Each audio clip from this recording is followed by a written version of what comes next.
வணக்கம் உறவுகளே, எல்லோருக்கும் வணக்கம். எல்லோரும் எப்படி இருக்கீங்க? நல்லா இருப்பீங்கன்னு நம்புகிறேன். காலையிலேயே நல்லா கிளைமேட்டு கூலிங்காக சூப்பராக இருக்குது. காலையிலே காட்டுக்கு வந்தேன். எங்கள் மம்மி ஏதோ பண்ணிகிட்ருக்குறாங்க. என்ன பண்ணிகிட்ருக்குறாங்கன்னு கேட்போம். என்ன மம்மி பண்ணிகிட்ருக்குற? தீவன கட்டு நறுக்கிட்டு இருக்கிறேன்பா. இன்றைக்கி மாட்டுக்கு தீவன கட்ட வைக்க போகிறோம்.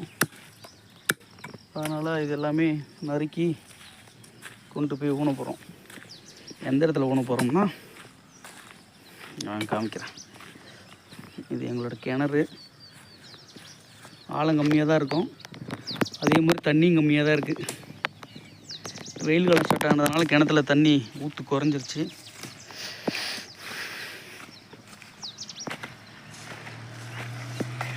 இங்கே கரை போட்டு வச்சுருக்கேன் இல்லைங்களா, இங்கே செடி வைக்க போகிறோம். அங்கே வச்சுருக்கிற மாதிரியே தக்காளி செடி இந்த இடத்துல வைக்க போகிறோம். இங்கே பார்த்தீங்கன்னா ஒரு 3 பாத்தி போட்டு வச்சுருக்கோம் பாருங்கள், 3 தட்டம். இது 3லேருந்து தான் நம்ம தீவன கட்ட ஊன போகிறோம். இன்றைக்கி ஃபஸ்ட்டாக அந்த ஓரத்தில் இருக்கிற பாத்தியில் இன்றைக்கி தீவன கட்ட ஊன போகிறோம்.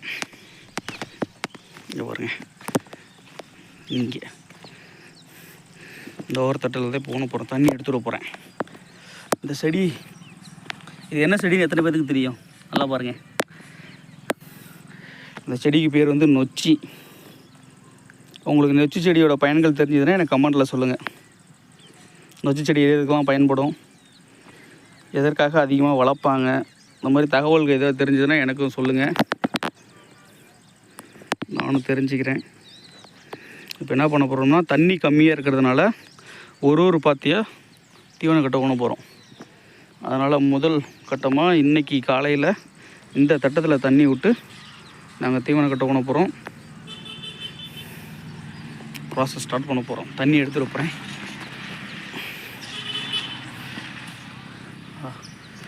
இது குழஞ்சி மரம். நேற்று வரைக்கும் இது காஞ்சி போயிருந்துச்சு. மழை பெஞ்சோடனே துளிச்சிச்சு. என்ன பண்ணுறது, வெயில் அடித்தோடனே தண்ணி குறைஞ்சிருதே. தண்ணி குறையாமல் இருந்துச்சுன்னா எல்லா செடிக்கும் ஊற்றலாம்.